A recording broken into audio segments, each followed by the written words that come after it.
아파서 난 몸도 발을 정신 못 차려 널 본 내 맘은 Coffee, shopping, driving LP, cooking, wine 괜찮아 향수 때문일까 코끝이 반응하 옷이 예뻤나 손끝이 그대 저기요 잠깐 시간 돼요 내게 1분 안 비워줄래요 맘이 자꾸만 가요 이제 나 어떡하나요 사랑이 있다면 이런 게 아닐까 생각해 시간이 된다면 오늘 밤 어떨까 난 지금 해야만 해 아무 말이나 어떤 이유가 돼야만 해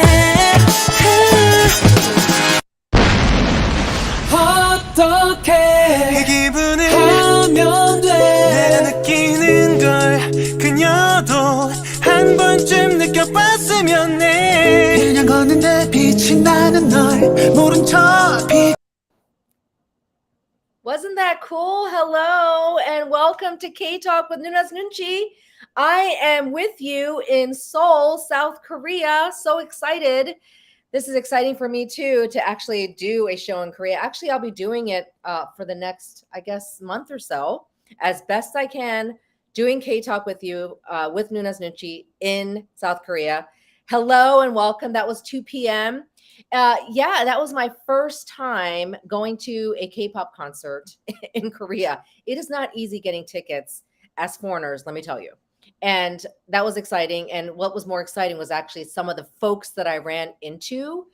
This one particular person I want to talk about, actually, there were 3 people that I met there, but one that reached out to me very shyly, kind of tapped me on the back and said, "Are you Nuna's Nunchi?" Like, I'm never like going to get used to that, but that was a lot of fun. And I was like, yes. And she's from the Philippines. I mean, first of all, it's kind of cool if people are coming from the Philippines to see a K-pop concert, like 2 p.m. And we took a picture. So hopefully you'll share that if you're watching this, because I would love to see that picture. I thought that was really cool. I also got to see a friend of mine, my Italian bestie journalist, who was there as well. And we had not met after talking and being friends for 3 years, like right around the pandemic started. So that was so exciting. See, this is special, meeting people in Korea, you know? So that was my big fun thing. Now there's a lot of fun things happening. Here's the biggest update. Tomorrow, September 12th, depending on when you're watching this, I will be launching my inaugural Meet You in Korea tour. I can't believe it. The day is finally here. I am here in Seoul and, I didn't even talk about where I am. Oh my goodness. So where I am coming to you from Pukchon Hanok Village.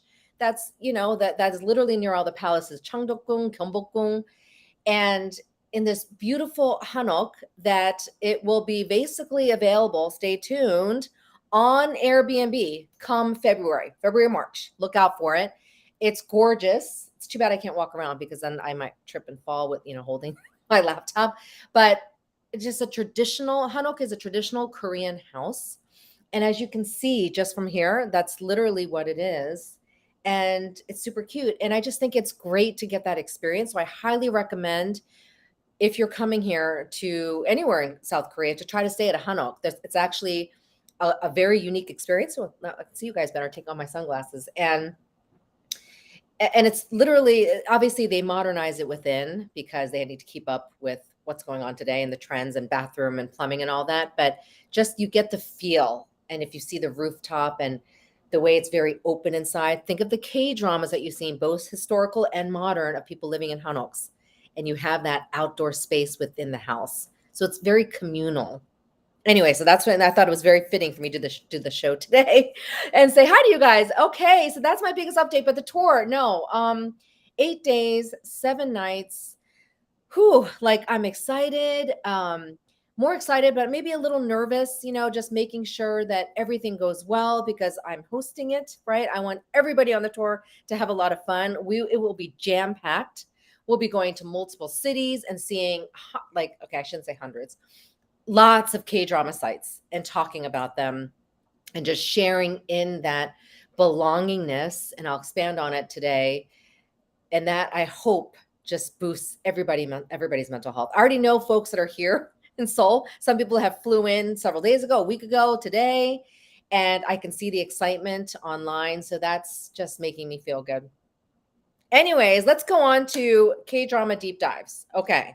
So I have to comment again on the not so recommended reel that I did. If you recall, about a week or two ago, I did a reel on K-dramas that I enjoyed, that I found intriguing. Here's a QR code, but I did not necessarily recommend, or do not, sorry, recommend for your mental health. Meaning, I'm not going to say to you, hey, watch these K-dramas because they'll benefit your mental health. No, there's many other K-dramas that I will say to you, you got to watch this. It's just going to make you feel good or calm you down when you're stressed, but not these.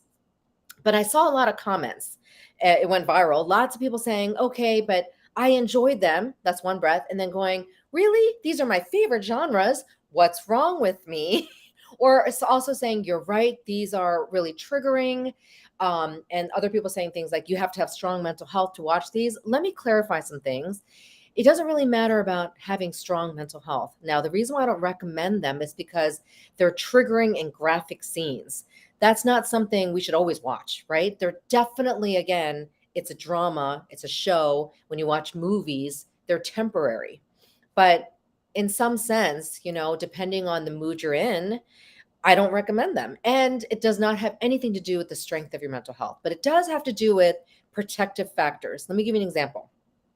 Sometimes when I watch some shows, I am very clear that I stay away from some of them, like some of the horror ones or the thrillers or zombie ones or things that I think are a little bit too close to perhaps what I study and what I do. So there's a reason why, for my protective factor, it's better for me not to watch those because it's a lot of my work, meaning I don't have as much tolerance to watch them. Because why do I watch K-dramas? Self-care, to relax, to better my mental health. So I stay away from technically those where it's like, feels like I'm working, and that's there's not a lot of K-dramas that feel like that way. So that's good. There's so many that I love watching. But then there are folks that may be watching something. Like, I know a couple of people that are watching Moving, and they told me, oh my gosh, there's some graphic violence scenes. There are. I forgot about those because in the whole reference of the whole story, it makes sense. But it's such a touching K-drama overall that I overlooked that and I forgot. But then I realized, you know what? There are some graphic scenes in that. And I guess in some sense, some followers were like, well, I'm watching it by myself late at night. That's the protective factor I'm talking about. Depending on your environment, and you're watching something that's hard to watch, triggering, it might be a little bit more scary if you're by yourself or it's late at night. I know I get scared when I'm like, no one's home. Where are my kids? Where's my husband? Right? So I think that's important, but that does not necessarily mean, or I just dropped my sunglasses, that does not necessarily mean your mental health is weak. It just means the protective factors around you, like your environment, are, you need to think about those to make sure that they aren't risk factors for you getting triggered or distress. The last thing I want is more distress.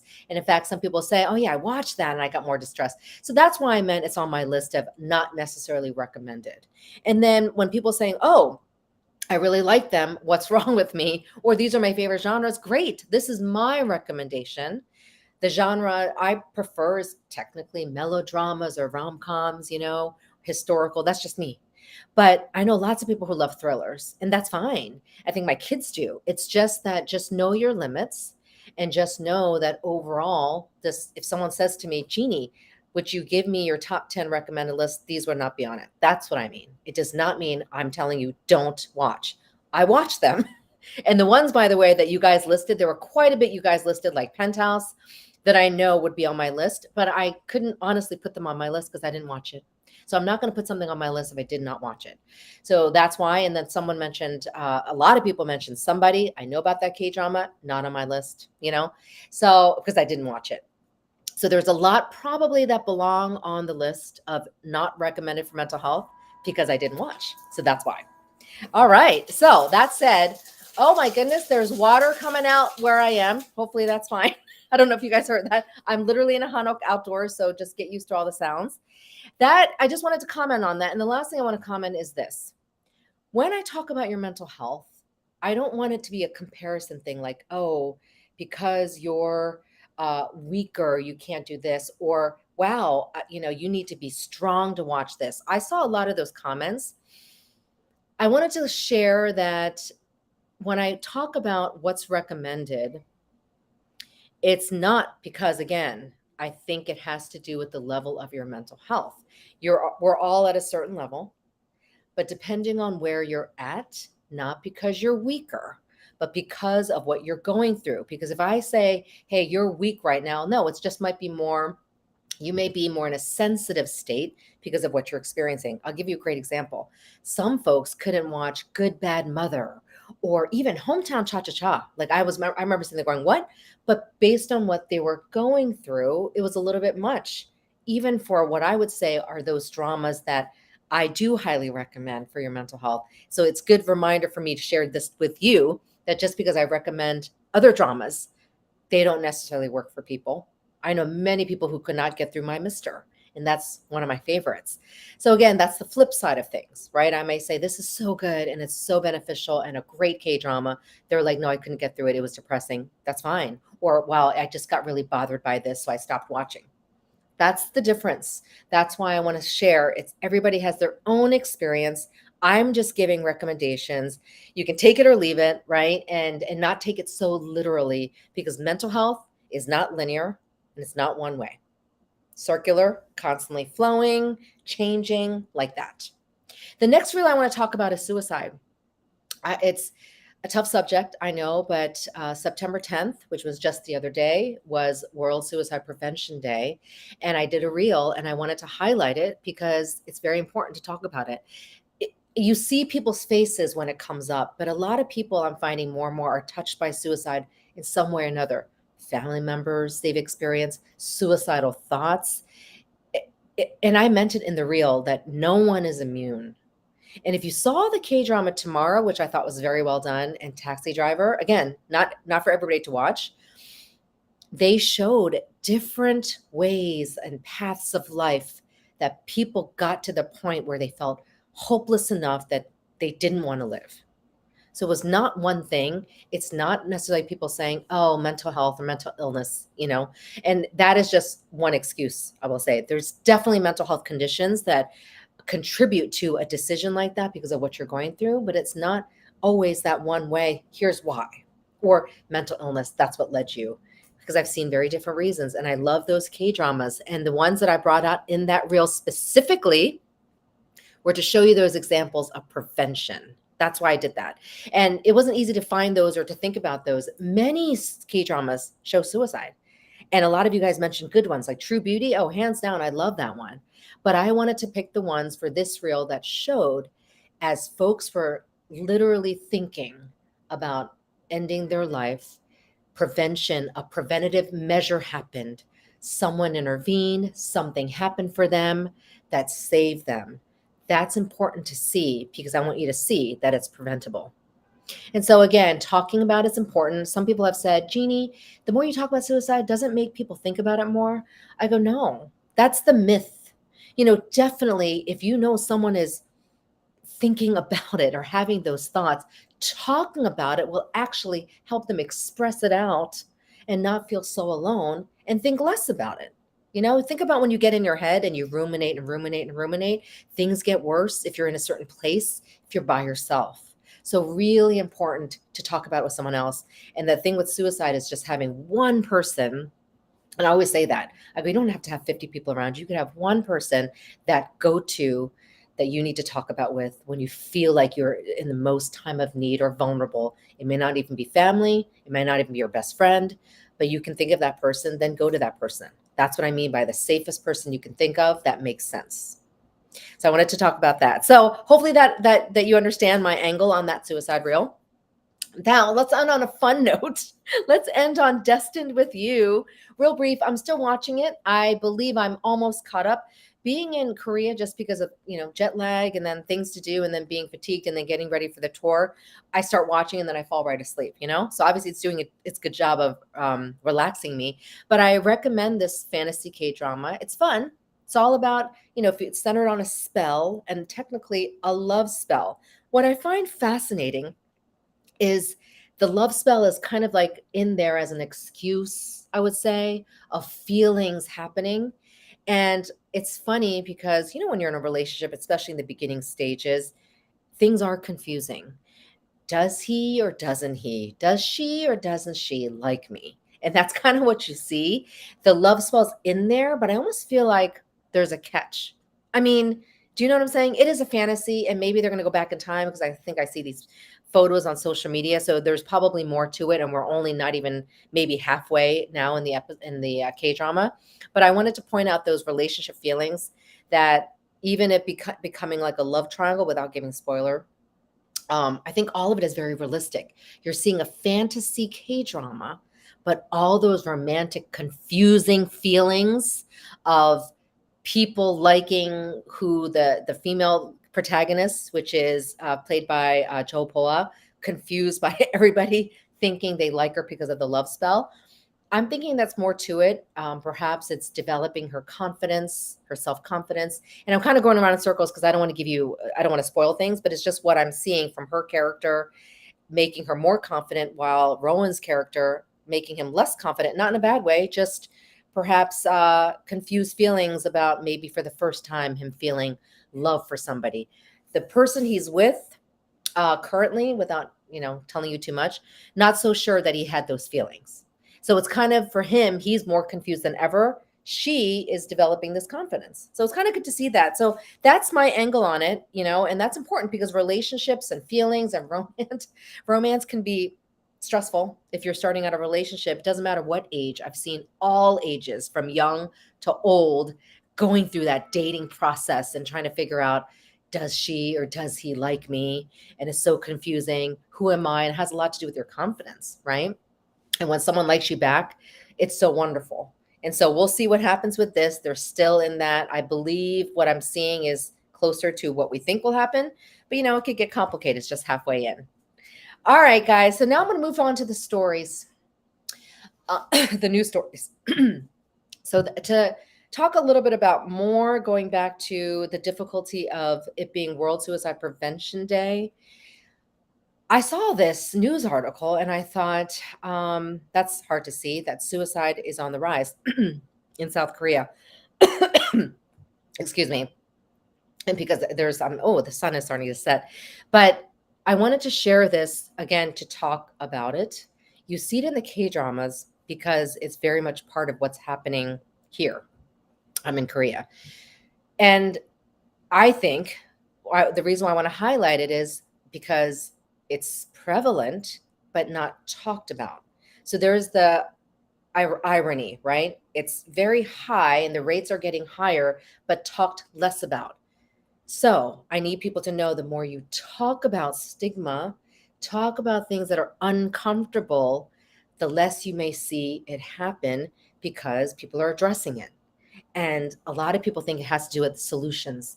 Let's figure out how, to build more suicide hotlines. That all matters.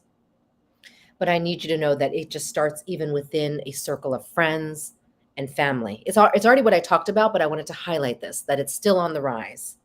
And so whoever's watching this, just know it's uncomfortable to talk about. No, actually, nothing's really comfortable to talk about, especially if we're talking mental health, right? But it gets more comfortable the more you talk about it. And you may see yourself feeling more comfortable going, oh, we can address it. It doesn't seem so daunting anymore. That's what I'm trying to get at. And that's a lot of my work. Now let's go to a happy article on expats, people not from Korea. I thought this was cool to see. It said there's a recent survey done that 80% of folks, 80% of expats, so people outside of Korea that are living here, are very happy here, living here. And you know what?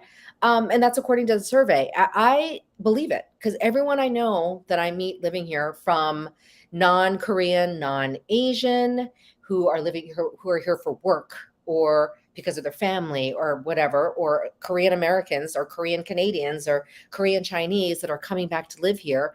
I ask them, hey, so do you like living here? It's a typical question to ask. And they're like, yeah. There's some folks that don't say necessarily yes, but they don't say no. They're like, yeah, I'm a little far from family, right? These might be people who are not with family.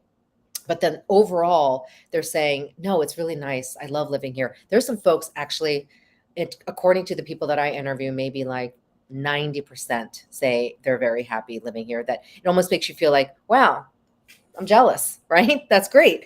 Not to say that we don't like living in the States, but they're very happy and they enjoy their work and they're here for a reason. Most of the time it has to do with the family, and the other time it's the job. But now more and more foreigners are coming just because they're actually finding ways to come specifically to Seoul, I would say. And I think that's cool. So I wanted to share that. And if you're thinking of living here, it's great. I would live in Hanok, hands down. I just wish you could see this. It's really gorgeous as the sun's setting. I'm sure you can see the light changing.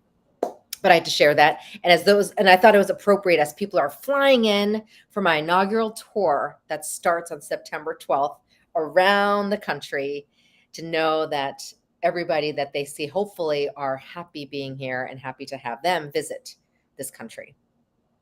Let's talk about my word. Now, I have a word of the week, or maybe a word of the month, or word of the century. You've heard me mention this word many times. It's a big part of my book. It's how I really believe I will wrap up my book. And the word is Jeong. I thought it was appropriate for me to talk about it this week as I launch the tours, because I want everybody on the tour to feel Jeong. It's a feeling. It's an experience. It's actually something you also see. It's what you see in the K-dramas. It's actually, I believe, the it factor of K-dramas. That doesn't mean there's not Jeong in any other society. It's just that Jeong is a word innate in Korean society where you could feel it between strangers. You could experience this Jeong, this connection, affection, this kinship toward a place, of course, toward people, towards something like, I have my phone next to me, but not necessarily sharing I've Jeonged to my phone, but it might be something like a gift that someone gave you, that you have this, just because that someone gave that, gift to you, that gift is special, and that's the Jeong. And I've talked to people who are in the K content industry, and that's what they say too, that Jeong stands out when you watch these dramas. That's what you're experiencing. You see it being played out in dramas, right? Strangers or harmonies helping, I'm thinking startup, different strangers. And then that's the Jeong of helping. That's the collective community. Jeong is about also kindness and giving, reciprocity, like giving, giving and taking. It's like give back, give back. It's also feeling this affinity, an attachment to some things and some people. It's really, it's a lot. It's not as easy to describe, but you'll feel it. And I thought it was appropriate to talk about it and conclude today's K Talk on Jeong, because I'm having 20 people on this tour, and they're coming from all over. And I want them to experience the Jeong. That's going to be the one common factor, aside from the fact that we're seeing everything together and talking about K-dramas together and K-pop together. But I hope that every day is filled with a lot of Jeong, that's the memory that people are going to walk away with. They're going to say, do you remember this? They're going to remember the site, but I don't know a lot of people that go, do you remember when we saw the castle and then with the purple roof? No, you're going to say, do you remember when we were drinking coffee and then we were right by the Namsan Tower? That's the backdrop, but you're really talking about the experience and the connection with people or something, something that, or some experience. You can have Jeong from an experience. So on that note, I hope people feel Jeong from the tour experience. That's why I'm nervous, because I have high hopes. and I want people to feel that Jeong, and I want people to go, oh my gosh, this was well worth it to go around South Korea with Nuna's Nunchi and see all these sites of our favorite K-dramas and talk about them. So folks, even if you're not on the tour, I hope you feel the Jeong through us sharing everything, and not feel FOMO. Just know that you're going to be part of it. And actually, when I was in Korea last summer and this summer, a lot of the folks said that you guys felt like you were on the trip with me. That meant a lot. Instead of saying, well, I did hear I wish I was there, but it was also, gosh, I felt like I was on the trip with you, Jeannie. Thanks so much for taking us along. I hope that's how you feel. So you're part of it too.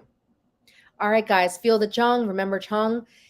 Stay connected. You know where to reach me. And I'll see you touring around South Korea in the next 8 days. Bye.